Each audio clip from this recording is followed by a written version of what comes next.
ngai na sala politique à proximité nazali na population à tout moment et toza koyoka et ngai moko pe nazali population na kati ya population donc au Sénat za kosala eza kolembisa peuple et to koyeba te to komi kotala yango ndenge bakokende toyebi ke bakomi na suka na makambo nyonso tu bazali koluka kosala comme manœuvre balibi na bao nyonso tu bakoluka mais suka likambo ezalaka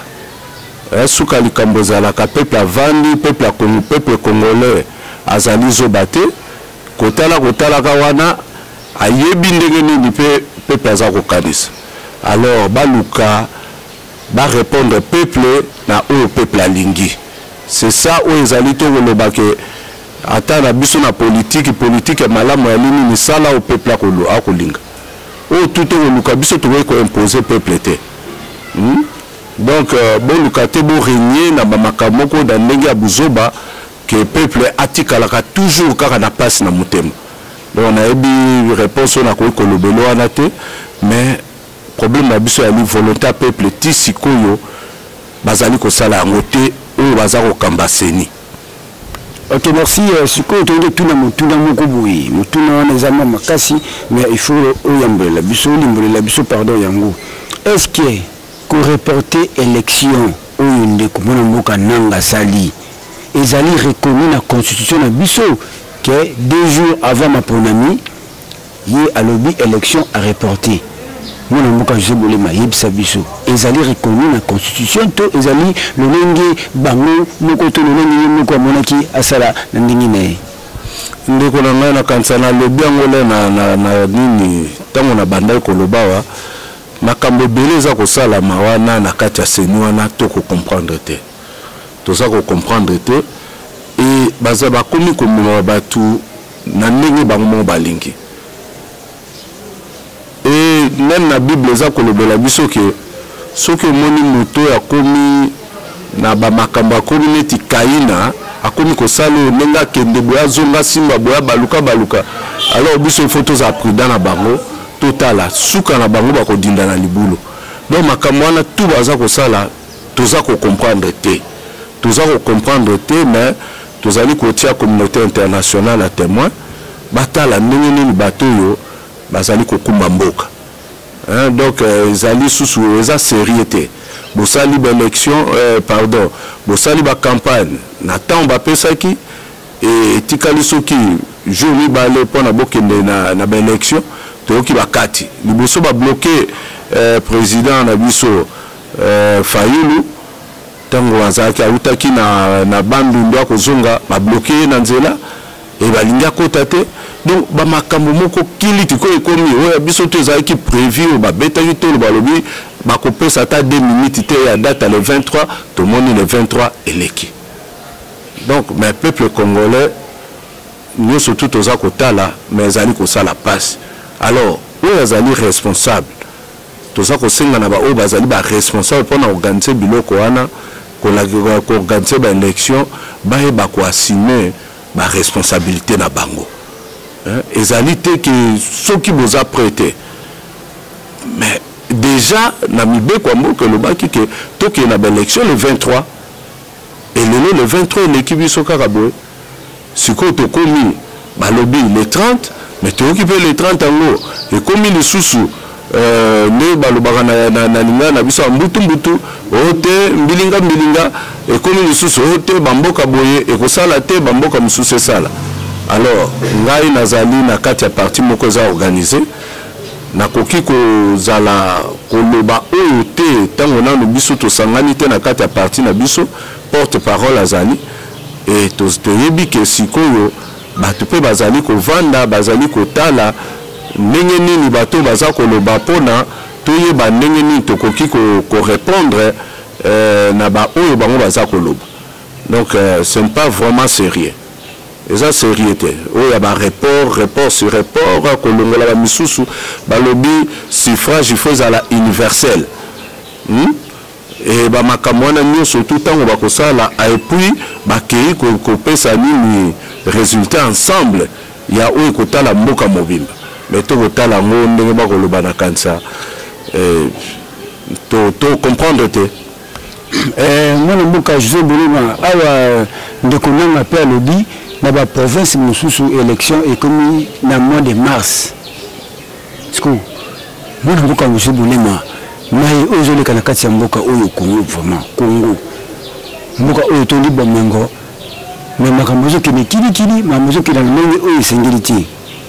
Et puis, nous tous les choses à l'île de quoi, nous sommes tous les où, à Wabondimi, na élection le 30 décembre. Est-ce que Bino, Baïmboka opposition, Botali, Tobo Rémi, Bangenio, pour le colonel de Koma, et c'est la tête que, oh, Bobo qui m'a signé à voter, Bondimi. Nous connaissons ce que Bobo a mis, nous connaissons le 31 décembre. Nous connaissons le 30 décembre. Donc, quand ça beau, qui nani Monseigneur Mbongo Alobaki, et Nakansa Ye Azali pe Église catholique ezali église oza monene na kati ya mboka na biso, et oyo ya Alobaki na omeli na yo salamaki na dimanche. Nakanisa bino tout tolandaki yango wana pe ezali au peuple Koloba. Donc nde balobi le 30 total la bango le 30. Donc on a commenté msoir au salle les athées au tour ko sala wana total le 30 ceux qui ndenge nini ba ko organiser ba élection. Donc eloko oloba mingi te batutu balobi na l'église balobi et siko total le 30. Moi, je José Bolema, au sein de Mingi, Maboko na pesa na makilati. Tout ça, la question, il y a bien un poteau qui la question avant que il y ait une personne qui la question. Balobi, moi, José Bolema, avant au côté de la distraction, il y a nanga. Et là, que nous, makanisi nini ozana ngopo na muyamba. Yebisa bango pe bakolanda ngo eza émission la marabu kilimobimba makanisi nini oyo mona mboka José Bolema azana ngo pona moamba. Merci beaucoup nakanisa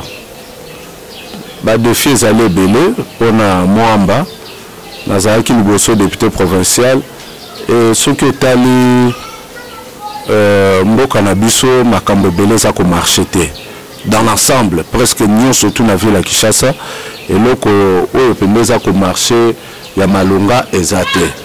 tokotala soki etali banzela ezali partout na ba commune nyonso surtout okomona yango banzela ezate banzela tu ndenge mbule beti lelo boye banzela tu ekomi ya kodinda bato baza kodinda kobanda na ville kokoma na bamoamba wa nyonso tu na koti nakendaki dernièrement na nini na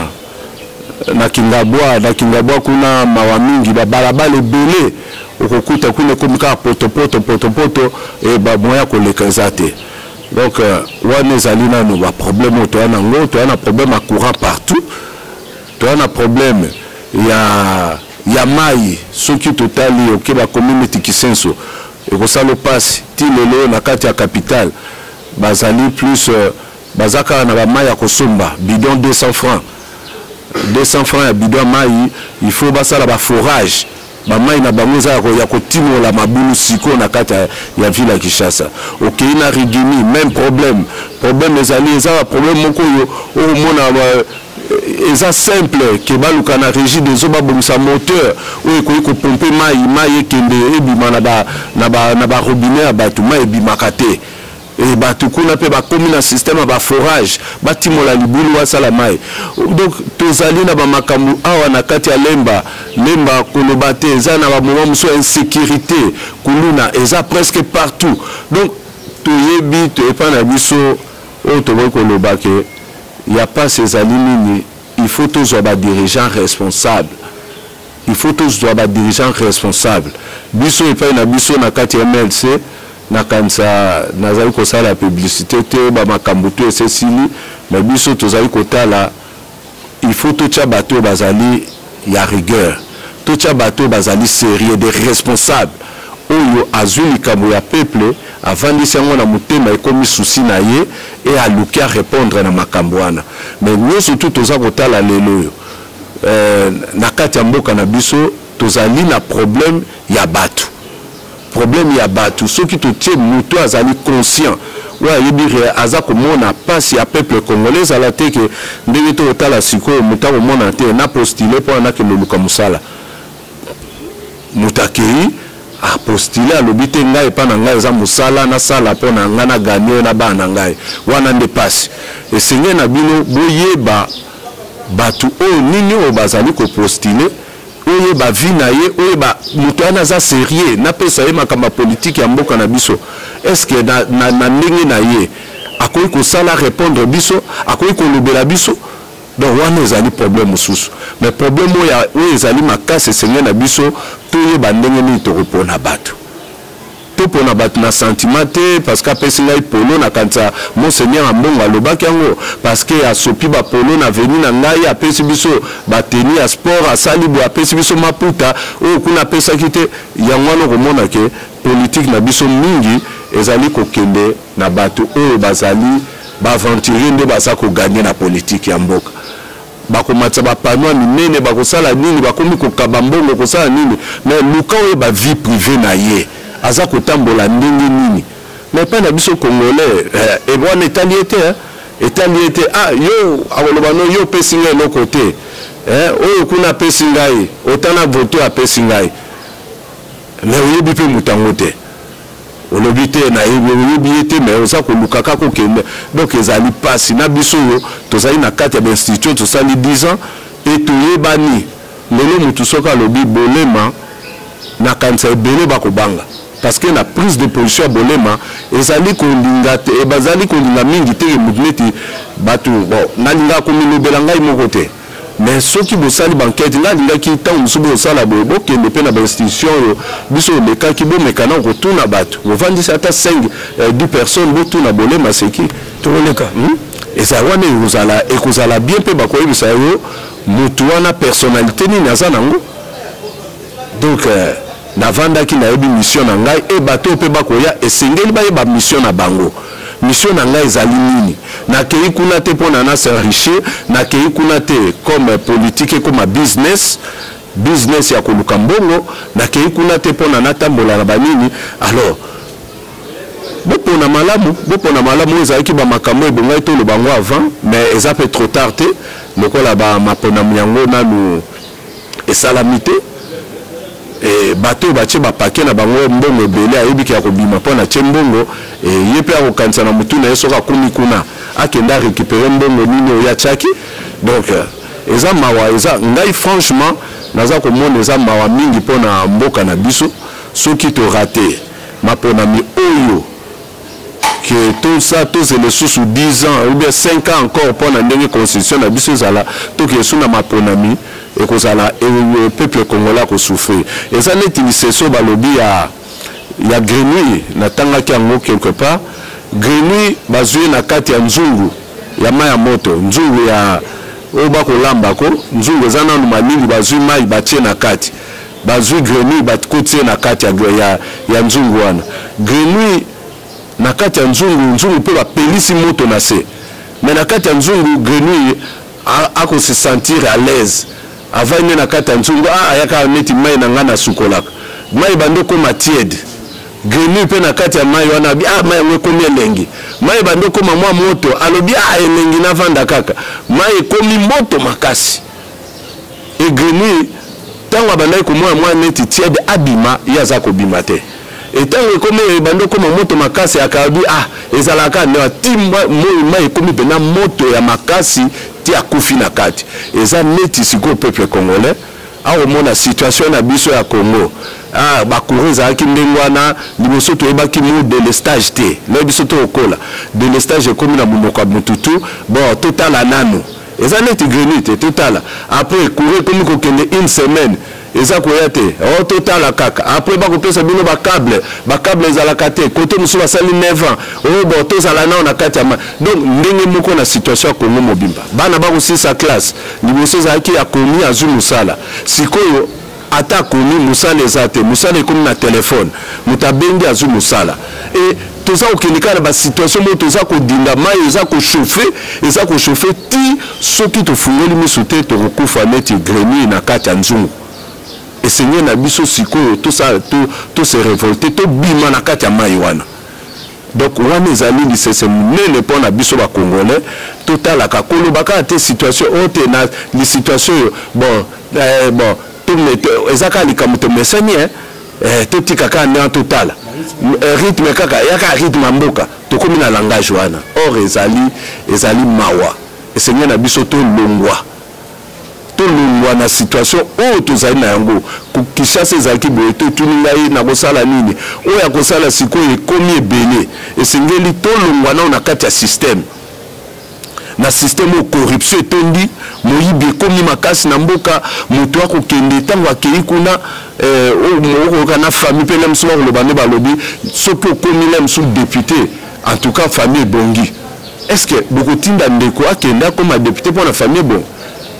donc nakanisa ezali pasi ezali mawa soki okomi ministre en tout cas biso tout ebongi kende bato yango na bokomona moto akomi ministre bokoyoka kuna badetourne boye basali boye me kolobama te eza kolobama te tokomotrouve yango normal pas bakonzaka détournement mais pas la population komiki moyibi donc nayebi biso eza situation moko eyali très compliqué na kati ya mboka na biso alors toluka vraiment biso peuple congolais tofungola misu tokufa neti grenu akufi na kati ya nzungu te oza komona vie okoma dire yo lobi te nakanisa eza kaka ndenge wana ifo tomesana toluka non système mboka eza kokufa mboka eza kokufa oyo biso toyebi lelo baklasse ya bana bakokoka lisusu te donc mutu atindi bana le mosusu misato bakotanga mine bavandi na ndaku ekomi na kolia delestage oyo tozwaka yango na courant ekomi ntina kota kolia na ndaku donc ezali pasi alors na oyo tokoki koloba mpo na cheval de bataille na ngai donc epai na ngai d'abord lutte na ngai ezalaki ntango nakendaki nabundaki contre corruption nakanisa bato tu bayebi ke tokotaki na biloko wana te e nasali tu ate oza kolobela bato ozali kosala ndenge oza kosala ezali komarche te parce que na kati ya bainstitution eza kosenga sikoyo il faut boluka mpona kolongola système wana ndenge tozali awa biso toali na mokandidat na biso toponaki soki lelo ya bimi e badepute majorité babimi ya kote wana nakanisa tokozala na esengo ya kosala mosala mpe peuple congolais komona ke non bato wana oyo toya kobenga lamuka bazali bato oyo bakoki kopesa bango lisusu confiance. Donc honorable José Boloma tokomi presque na suka po toyaki kosolola mwa moke na nakali ya élection sika olobi peuple congolais apuna bato oyo basengeli mpona maponami oyo ya le 30 décembre. Mais honorable Bolema toleka na etando moke élection toleka boye makambo ya élection makambo maponami c'est comme si valeur ya congolais mpe pasi ya congolais eza susu na importance na kati ya mboka na biso. Honorable eza nini na kati ya Congo ezali bamakambo oyo bandeko bakosala oyo baza kodirige koluka kosala mpona baélection esala babango nde moto baza na bamanevre wana tozala clair e maponami soki esali 21 jours boponi badirige ya solo oyo bakoki kodirige mboka bien soki boponi kaka bango mboka ekokontinue kaka ndenge wana tokozika ndenge tokoloba alors na maponami etikali dans 21 jours c'est sini alors siko totala mboka ndenge tolobi yango wana koloba na bino lisese ya grenu toza na kati ya moto oyo mai ya moto eza kotoka alors tosala mbangu ezala pena ezali eloko moko eza urgent ke peuple congolais aza kosouffrir baélection ezali peu important ezali na kati ya constitution na biso soki mpe tolobi totikaka bato wana bacontinue bokomona ke eloko ya malonga mpe tokozwa te alors totelema tokende na baélection mbangu comme ça peuple ye moko ye bakopona banani oyo bakoki kosala e batala situation ya peuple congolais badirigeant bana bango sikoyo ce sont des irresponsables wana na kobomba te mpona bazali kosala eloko moko te baorépondre na oyo ezali badesiderata ya peuple congolais te ndeko élection eza mabe te mais esesili totala baoyo bakoya nsima ndenge nini mboka ekotambola donc ezali mwa moke ya koloba yango wana. Ok, merci Baïboka, honorable Bolema, Tali Sibili, vraiment, on a beaucoup de pour la Bokebi Penza, pour la Maïna Tali, pour la Mi, mais Nani Obo repose sa voix, Nani Obo repose sa chance à Zala sous 5 ans pour ceux qui ont voté pour la Polo, ceux qui ont voté pour la Mbongo, Yeba Kelobi, tant on recommande à récupérer la Mbongo, nuance, Oye, à Salolaki, Bino. Donc, honorable Bolema, un mot de la fin, moi le Souka pour te clôturer et bien sur la biseau. Mpona koclôturer ndeko na ngai nasengi bino na merci mingi na bandeko bakolanda biso botia mpena mboka na biso na losambo eza très important. Il faut toyeba kosambela mpona mboka na biso mpona mabe eleki mingi tozali kosambela me tolanda bato wana ya solo toza kolanda bango me nzambe ya likolo azali biso tozali na espoir na ye toyebi ke tout oyo bacomplot tout bakosala mpona mboka na biso bacomplot wana ekosala eloko moko te parce que nzambe ya Congo ayebi atelebi mpe akosala mpona mboka na biso yango toyebi ke ata souffrance bato tout bakoluka souffrance mpona Congo ekozongela bango oyo tout bazali na bakoti bacomplot bagroupe basangani mpona koyeba konyokola peuple congolais ekozongela bango oyo nakoloba yango wana parce que totali oyo toza kosala mais toza mpe na toyebi biso surtout na kati ya MLC tolobaka na nzambe tolongi toyebi ke nzambe akolongisa biso mpe congolais akosepela oyo ezali lena miel oyo peuple congolais azalaki kozela akozwa yango. Comment expliquer aux anakata mboka na yo batu bayaka kaka kokumba oyo eza bozwi na yo ya mboka na yo yo moko profitaka te donc eza na sens te mais nzambe atinda biso toza ba congolais et nzambe wana aza kosala mpe to ata basali nyonso congolais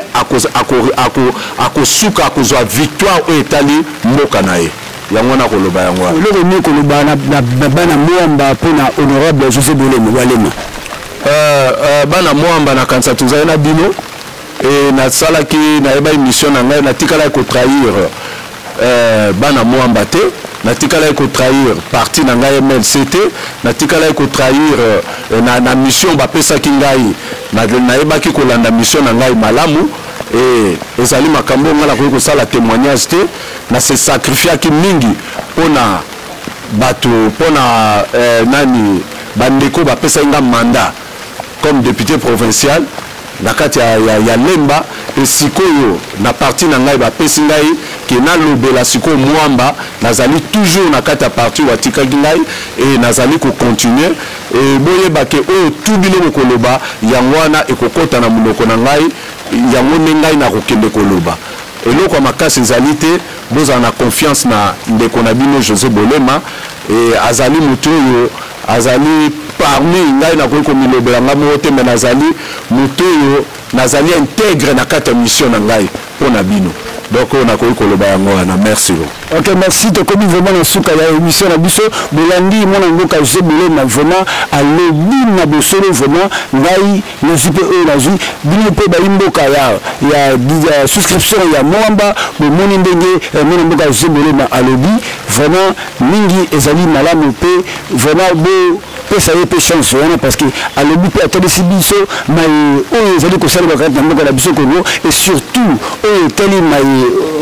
maponami oyo tobengi na kombo ya élection ya le 30 décembre bopesa chance na numéro 328 mpo mai oyo abimisi na monoko na ye fonanga na ndimi na nga mpe biso toza apolitique me natali na moni mai manso ezali numéro 328 eza numéro oyo akopesa chance na mwamba numéro 328 eza numéro oyo azala na biso akima biso te toyaka aire nyonso talaka mbula ezobeta bato oza baye tosala émission nulle part ailleurs tomona honorable tomona mokonzi nini ayambaka bongo te donc moi je vous dis de donner vraiment la chance mpe sa chance mpe bosunga honorable José Bolema Walema na numéro 328 vraiment ye azali mpona biso bana ya mwamba vraiment je vous dis d'être toujours branché à cette émission et vous ne serez jamais déçus.